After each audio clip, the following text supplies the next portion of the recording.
Assalamualaikum warahmatullahi wabarakatuh, teman-teman sekalian. Kita jumpa kembali di podcast MUI Kaltim.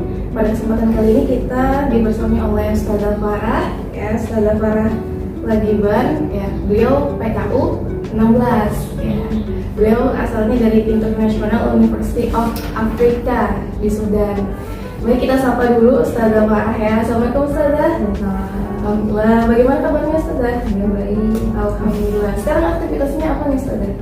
Alhamdulillah sekarang aktivitasnya bisa berdakwah di masyarakat. Oke, Masya Allah. Beliau adalah salah satu pemuda Kota Samarinda yang aktif untuk mengisi ceramah-ceramah di berbagai masjid yang ada di Samarinda. Nah baik, pada kesempatan kali ini kita bersama Ustadzah Farah akan berbincang dan membicarakan mengenai problem ya. Ini termasuk problem ya, salah satu problem generasi muda kita, yaitu apa? Seputar media sosial. Ya, siapa yang tidak menggunakan media sosial ya di era digital saat ini gitu. Nah, baik, mungkin kita akan mendengarkan kilas dulu dari Ustadzah Farah mengenai masalah generasi muda kita sekarang di media sosial itu bagaimana Ustadzah? Kalau menurut Ustadzah? Ya, sebetulnya kita semua pengguna ya. Jadi karena sebagai pengguna kita juga otomatis menjadi pemerhati secara tidak langsung gitu. Kalau dari segi masalah sebenarnya mungkin dari anak muda mbaknya ya. Kalau dari teman-teman mbaknya sendiri deh, kadang kan apa yang saya lihat belum tentu saya belum tentu bisa membaca secara utuh gitu. Kalau misalnya teman-teman di kampus gitu atau misalnya setelah terus dari kampus itu permasalahan di media sosial sebenarnya apa sih? Pak Lina sebenarnya pertanyaannya tentang permasalahan ya. Permasalahan sebenarnya kalau dipotret gitu nggak jauh-jauh media sosial itu tentang identitas gitu. Jadi ada yang sudah paham tujuan mereka apa, maka media sosial ini akan sangat membantu gitu. Mereka akan bertemu dengan expert, mereka akan bertemu dengan profesional, bisa mengakses secara mudah gitu. Tapi kalau yang menjadi masalah ini gitu, ketika mereka tidak mengenal atau tidak memahami identitas atau tujuan mereka sendiri, maka akhirnya mereka menjadikan media sosial hanya sebagai pelarian. Mereka menjadikan media sosial untuk membunuh waktu misalnya, atau bahkan akan mengantarkan mereka kepada dunia-dunia yang sebetulnya mereka nggak pernah terbayang, oh itu ada ya gitu, apa sih yang nggak ada di media sosial gitu kan. Terus akhirnya jangankan ngomongin remaja gitu, anak SD pernah kita dengar, oh aku agamanya agnostik di YouTube, itu tidak satu dua, itu pernah sempat rame di beberapa tahun yang lalu. Kalau masalah remaja zaman sekarang lebih lagi lebih kompleks karena fenomena yang terjadi detik ini entah di Amerika atau entah di luar kota itu bisa kita konsumsi di detik yang sama di Samarinda atau bahkan di ujung dunia gitu kan. Jadi akhirnya seolah-olah masalah satu orang menjadi masalah satu dunia gitu. Masalah satu orang bisa menjadi masalah satu negara gitu, yang padahal sebetulnya itu tidak lebih urgent dari hal-hal yang sebetulnya penting gitu untuk orang tersebut gitu. Itu sih, jadi akhirnya mereka banjir informasi. Maka akhirnya kalau misalnya mereka tidak tahu tujuan mereka apa, media sosial yang akan mewarnai mereka, bukan mereka yang mewarnai media sosial. Kayak gitu sih ya. Dan saya sepakat dengan apa yang Ustazah sampaikan ya, bahwa media sosial tadi yang awalnya kita di Samarinda, kita bisa melihat sesuatu di luar Samarinda di waktu yang bersamaan. Kalau dulu misalnya orang mau tahu tentang Jawa, mereka harus belajar ke Jawa. Sekarang nggak perlu gitu. Mereka misalnya ada expo di luar negeri, mereka bisa di pekan yang sama untuk copy paste itu gitu dan lain sebagainya. Gitu. Tinggal bagaimana kita menangkap itu, betul gitu. Portfolio kita kan ya. Oke. Nah, kalau tadi Ustazah udah bahasanya menjelaskan problem atau suatu hal yang terjadi di media sosial sekarang yang sangat-sangat canggih, kalau Ustazah melihat dampak positif yang relevan di masyarakat kita, sosial ini namanya lagi-lagi alat ya. Kalau misalnya kita jangan sampai media sosial ini memperalat kita, harusnya kita yang menggunakan dia sebagai alat secara bijak gitu. Jadi akses informasi itu benar-benar luar biasa, bahkan para profesional expert itu berlomba-lomba memberikan value, ya kan? Mereka memberikan value apapun, kita nggak ada yang nggak bisa kita cari gitu di media sosial, entah itu mulai dari website gitu ataupun media sosial dan lain sebagainya gitu. Jadi akses informasi amat sangat mudah dan benar-benar banjir gitu. Kalau yang kebaikan yang bisa saya lihat. Iya. Oke, berarti kebaikannya tadi, dampak positifnya adalah kita lebih efektif dalam memanage waktu kita, entah kita ngisi materi ataupun kita belajar di daerah yang beda, bahkan negara yang beda gitu ya. Dan dampak negatifnya tadi ya cara kita menggunakannya tadi ya. Oke, kalau tadi melihat dari dampak sama dampak negatif sama positifnya ya Ustazah ya, kita khususnya kayak saya yang masih generasi muda dan begitu juga Ustazah, bagaimana Ustazah melihat hal yang terjadi di kalangan remaja kita yang kadang masih tidak menyadari dampak negatif dari media sosial itu secara nggak langsung, seperti misalnya kayak scroll media itu sehari satu malam, bahkan rela untuk bergadang ya kan ya sampai subuh cuma untuk ya happy aja gitu, bahasanya happy sementara supaya dia nggak burn out atau overthinking dan sebagainya. Nah, kalau menurut Ustazah, tanda-tanda media sosial itu udah berdampak negatif ke diri seseorang secara tidak sadar itu bagaimana Ustazah? Dampak tanda bahwa media sosial memberikan dampak yang negatif gitu. Jadi yang pertama adalah dia kecanduan gitu.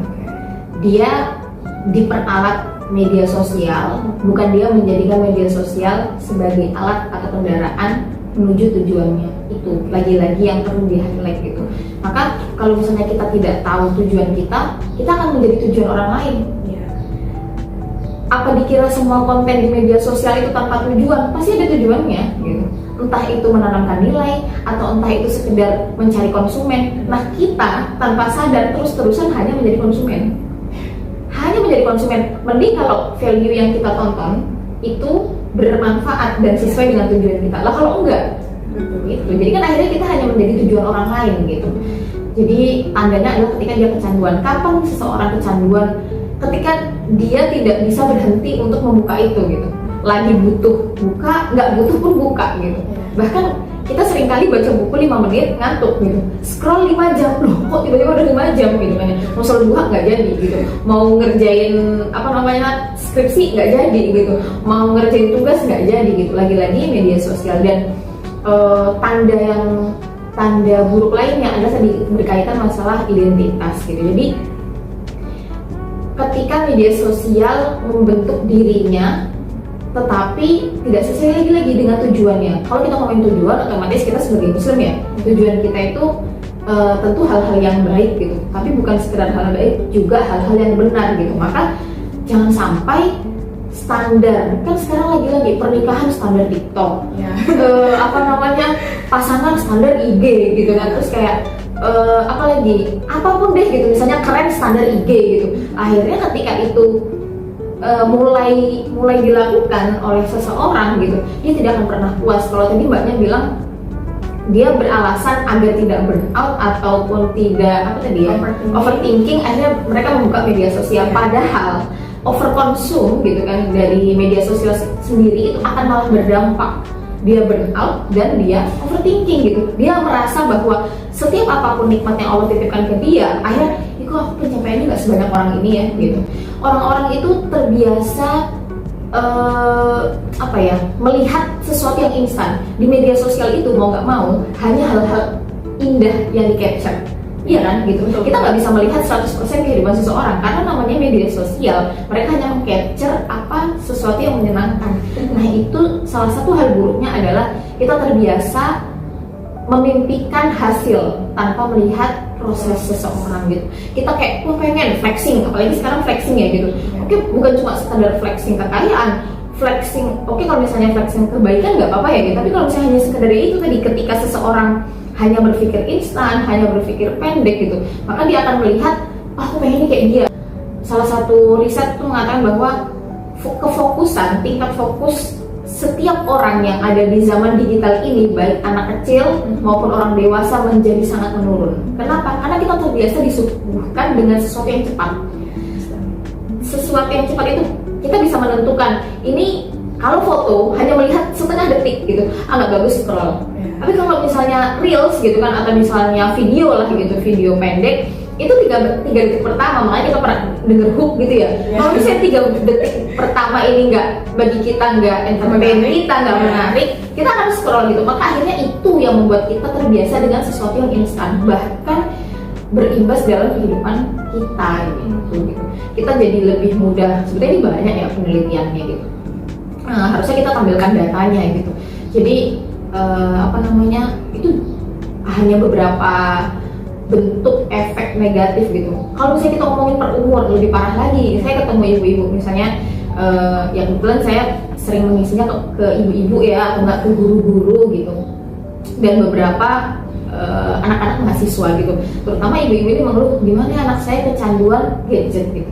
Lagi-lagi baik itu anak-anak maupun remaja ataupun orang dewasa gitu, kita yang harus sadar bahwa media sosial ini alat gitu, ataupun HP atau gadget ini alat gitu. Jadi jangan sampai kita diperalat. Dan saat kita memberikan diri kita sendiri atau orang tua memberikan ke anaknya gadget, mereka harus menyampaikan bahwa ini adalah alat dan harus menyampaikan nilai-nilai gitu, apa yang boleh, apa yang tidak gitu. Kan selama ini kita merasa bentuk sayang ke diri sendiri gitu, self love gitu, atau misalnya ke keluarga, oh kita kasih gitu, yang penting kita kasih. Padahal memberikan sesuatu itu bukan berarti selalu bentuk sayang kita. Bisa jadi itu menghancurkan gitu tanpa sadar. Bisa jadi ada yang, belum kita ngomongin kecanduan video porno gitu, itu kan bukan hanya orang dewasa, anak kecil pun terpapar gitu dari game dan sebagainya. Mungkin ya itu sebagian tanda-tandanya. Iya, betul banget. Apalagi kalau saya lihat ya, di sekeliling saya tuh anak-anak yang usia 6 tahun, 7 tahun, mereka semua udah punya HP. Iya, semua udah punya HP satu-satu nih ya. Terus yang dipegang mereka itu game, dan di game itu biasanya yang dilontarkan adalah kata-kata negatif kan ya. Contohnya kayak ya yang sering kita dengar, atau misalnya bahkan ya, karena di situ tuh campur antara orang dewasa dan anak-anak gitu. Mereka kan mirroring, apa yang mereka dengar akan mereka lakukan, padahal mereka paham juga belum tentu gitu.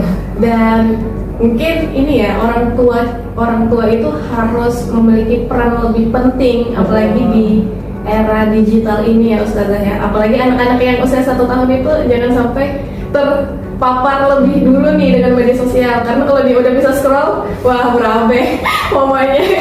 Tapi kalau zaman sekarang kita waktu itu kan sama suami gini, kayaknya anak kita nggak boleh nih sampai 15 tahun terpapar gadget. Oh nggak mungkin gitu, karena sekarang memang di zaman digital. Jadi bukan membatasi, tapi memahamkan gitu. Jadi bukan kayak oh nggak boleh sama sekali, bukan memutus informasi gitu.